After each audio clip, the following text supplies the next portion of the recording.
আসসালামু আলাইকুম প্রিয় বন্ধুরা, কেমন আছেন?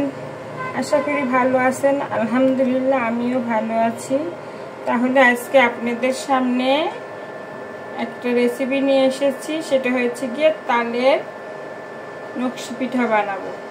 তাই এখানে একটু দুধ নিয়ে নিয়েছি, আর দুধটা আমি জ্বালিয়ে নিয়েছি, অল্প করে দিলাম।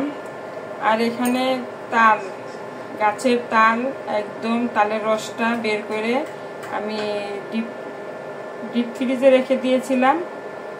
এই যে আরও আছে, এখান থেকে আমি কিছুটা তাল দিয়ে দিচ্ছি।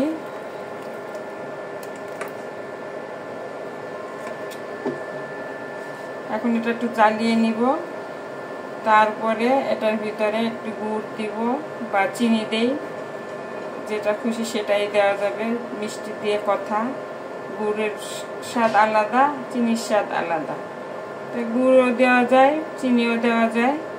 তো একটু আমি জ্বালিয়ে নিচ্ছি, তারপরে চিনি অ্যাড করব। তো এখানে আমি চিনি দিয়ে দিলাম কিছুটা, আবার এটার সাথে গুড়ও অ্যাড করব। দুইটা চিনি আর গুড় দুইটা অ্যাড করলে দুই রকমের স্বাদ মিক্সার হয়ে যায়। তো এখানে আমি একটু গুড় দিয়ে দিলাম। যার যার পছন্দ মতো মিষ্টি কম বেশি সবাই খায়, কেউ বেশি খায় কেউ কম খায়। তো বেশি যে খাবে সে বেশি দিবে, আর কম যে খাবে সে কম দিবে। তা আমি মিষ্টিতে একটু মিষ্টি বেশি না হইলে আবার মজা লাগে না, মিষ্টি জিনিস তো মিষ্টি। আমি এর ভিতরে একটু সয়াবিন তেল দিয়ে দিব। তো এখন চাউলের গুঁড়া দিয়ে দিচ্ছি সেদ্ধ করার জন্য। শুকনো চাউলের গুঁড়া দিচ্ছি। তো এটা আমি ভিজে তারপরে গুঁড়া করেছি, গুঁড়া করে তারপরে এটা শুকিয়ে রেখে দিয়েছি। এটা সেদ্ধ করে নিচ্ছি।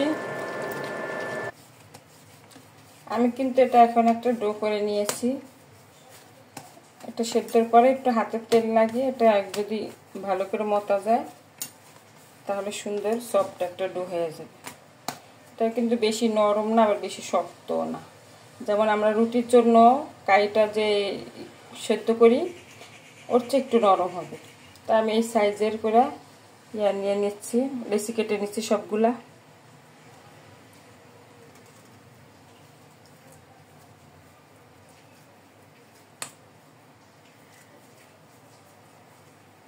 তালের দিনের যেহেতু তালের পিঠা খাবো না এমন কোনো কথা আছে? তালের দিনে তালের পিঠা তো খেতে হয়। সিজনীয় ফল যত আছে বাংলাদেশের সিজন মতো ওঠে, সিজন মতো অল্প হলেও খেতে হয়। আর যেহেতু নিজেদের ঘরের কর্নারই গাছ, তাল পরে ঠাস ঠাস করে মাথার উপরে মনে হয় মাথায় পড়লো এরকম লাগে। প্রচুর তাল হয়েছে, তাল পরে আর থাকে না, নিয়ে যায়। অনেক তাল হয়েছিল। আর ফল গাছ তো, ফল দেখলে সবারই খাইতে ইচ্ছা করে, যার যার মতো সে পায় নিয়ে যায়। তা আমি সবগুলো লেচি কেটে নিয়েছি। তো আমি এখান থেকে একটা লেচি নিয়ে নিয়েছি, দুই হাতে একটু তেল মাখিয়ে পরে যে লম্বা শেপ দিচ্ছি। যে লম্বা শেপ নিয়ে দিলাম। আর লাগবে একটা চামচ, যে কোনো চামচ হইলে চামচটা একটু তেল নিয়ে নিলে ডিজাইনটা আরো সুন্দর হয়। আমি একটু হাতের সাহায্যে একটু চাপ দিয়ে নিচ্ছি।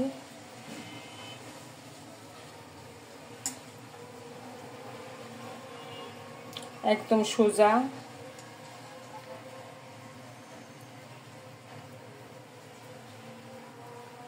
একটু মনে করেন লেচিটা একটু মোটা নিলে কি হয়, ডিজাইনটা সুন্দর আর কি বসে। আর পাতলা নিলে ডিজাইনটা সুন্দর ফোটে না।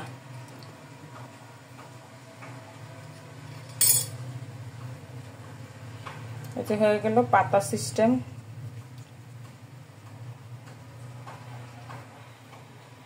পাতা হয়ে গেল। তো এভাবে করে আমি বানিয়ে নিচ্ছি। আমার কিন্তু বেশ কিছু বানানো হয়ে গেছে, আর একটা দেখাচ্ছি। শুধু একটু তেল দিয়ে নিলে এই ডিজাইনটা সুন্দর বসে, একদম ইজি, কোনো ঝামেলা নেই।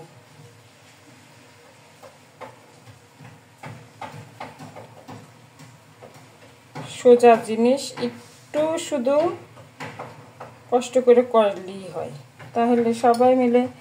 যে অনেকে দেখা যায় তাল পছন্দ করে না, কিন্তু এরকম একটা পিঠা যদি ঘরে তৈরি করা যায়, যেহেতু একটু ছড়ায় গেছে, পাতাটা একটু চিকন করে দিচ্ছে, এই যে হয়ে গেছে কত সুন্দর করে পাতা। আর তাল যারা খেতে চায় না, এরকম যদি পিঠা করে তাদের সামনে ভেজে দেওয়া যায়, তাহলে তারা পিঠা খাবে না, তাল খাবে না, অবশ্যই খাবে। শুধু একটু হালকা পাতলা একটু পরিশ্রম হয়।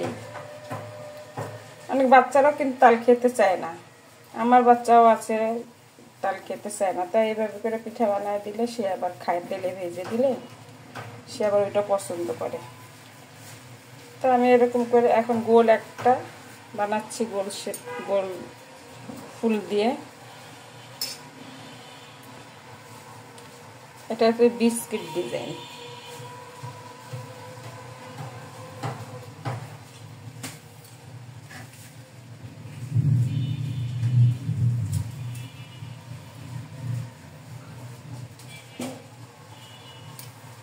সোজা একদম, হাতে করেও বানানো যায়।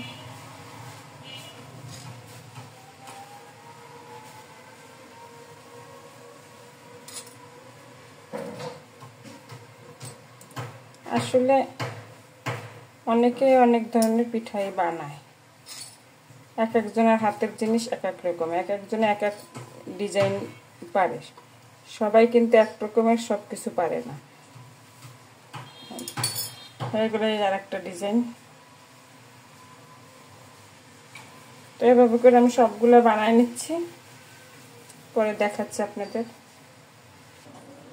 তো বন্ধুরা, আমার কিন্তু সব পিঠাগুলো বানানো শেষ। নকশি পিঠা, তাল দিয়ে নকশি পিঠা কীরকম হয়েছে, এই যে প্রতিটা পিঠা কত সুন্দর করে ডিজাইনটা বসে গেছে। তা এখন চলেন ভাজতে যাই, ভেজে তারপরে দেখাচ্ছি কীরকম হয়েছে। একদম সহজেই বানানো তাল দিয়ে নকশি পিঠা। তো এবার ভাজতে যাই, চলেন যাই।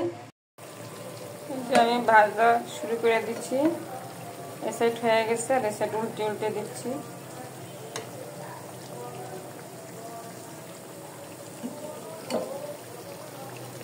একদম কম আঁচে ভাজতে হবে, নাহলে দেখা যাবে কি এটা উপরের থেকে লাল হয়ে গেছে আর ভিতরে কাঁচা থেকে যায়।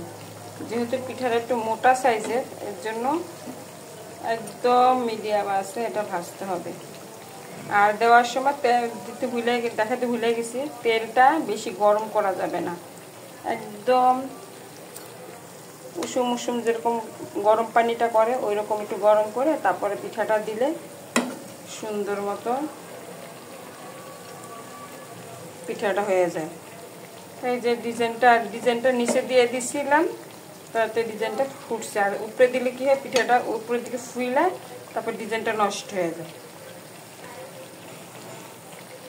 এই যে ভাজা হোক, তারপরে আবার দেখাচ্ছি।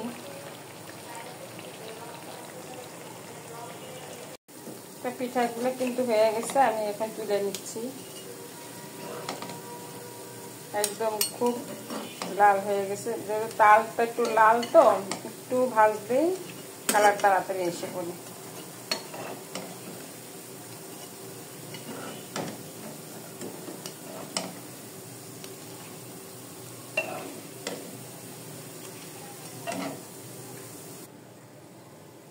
এই যে পিঠা হয়ে গেল।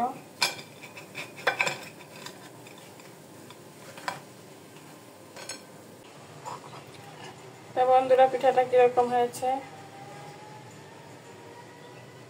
সহজেই ঘরে বানিয়ে নিলাম তালের পিঠা। তো ভালো লাগলে বলে দিন কমেন্টসে।